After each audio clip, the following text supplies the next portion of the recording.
Hi, I'm Howard Lyon, and I'm the art director on Stargate Worlds.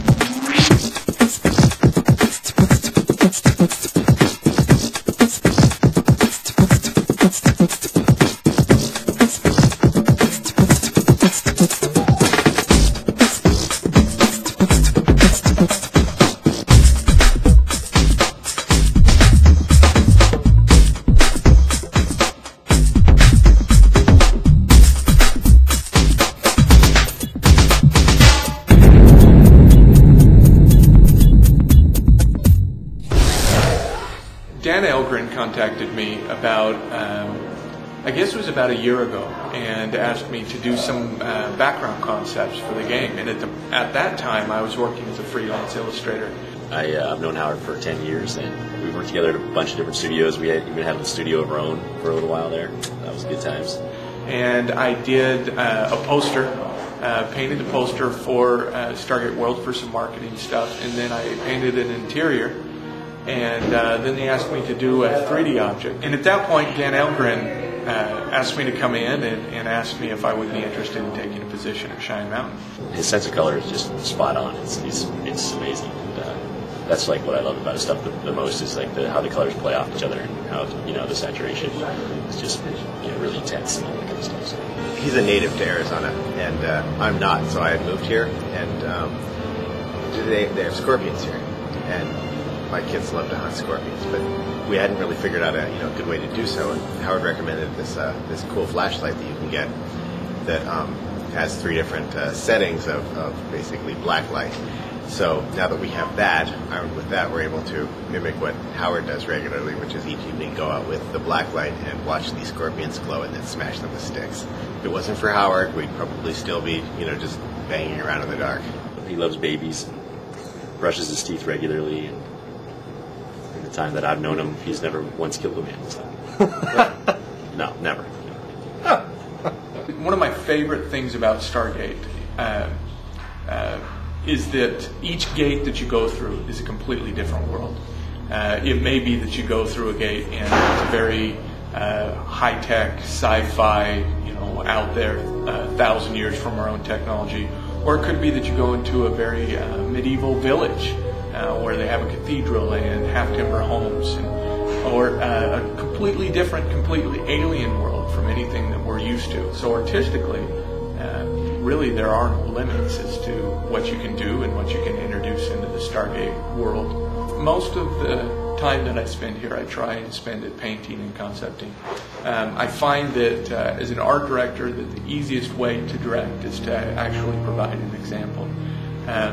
I don't always get the chance to do that for meetings and scheduling and organization, but most of the time that's what I try and do. When I'm not doing that, where I can, I'll offer input and help to members of the team. Fortunately, we have a very talented team, and I don't often have to leave my desk to give feedback because things go pretty smooth from the get-go.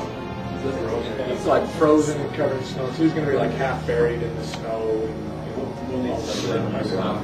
I guess with any group of artists, a lot of times you're going to have visions that differ, and it's my job to try and make it look like the game was done by one artist. And I think that's the most challenging part of the job is trying to figure out how to let individuals grow in their artistic development, to really encourage that, but at the same time trying to apply a singular vision to the game, for the visuals. You wonder a little bit, am I just imposing my personal opinion, or am I doing what's best for the game? And I always try and do what's best for the game. I would think of them more like, these are more like, eagle wings, but I would think more like dragonfly wings. They'd be really delicate and you can see light. Them and it's like man-made wings instead of like found wings. A game development cycle is a lot like working on a painting, where you start out with a lot of times a written description of kind of what you want for the illustration, and then you do a concept for it. In games, you have the game design document, and then you have a concepting round. And there's a lot of energy and a lot of excitement right at that first stage. and then you're deciding the colors and the look and the feel, and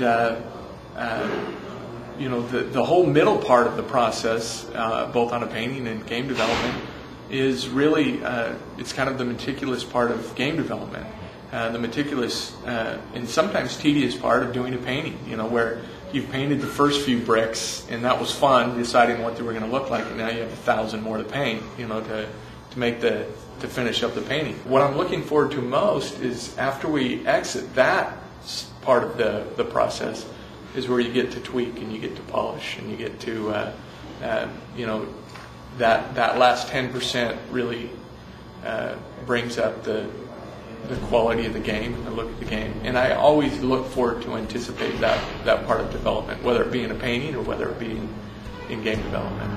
He brings experience and efficiency, but also just an amazing, you know, an amazing look, and you know, sort of that potential for, you know, a really classic, you know, looking game. I always find myself growing because I get to know people a little bit better. I interacting with people, and I really enjoy working with people. I find, you know, the people that I work with here fascinating and fun, and so I've always found that when I come out of an experience or an opportunity like this, that that's where I have a lot of growth. In other areas, artistically, because of the variety of worlds that Stargate provides, it provides a lot of opportunity for artistic growth, where I am given the opportunity to really push myself and do things that I might not normally have painted, I might not normally have thought of to work on.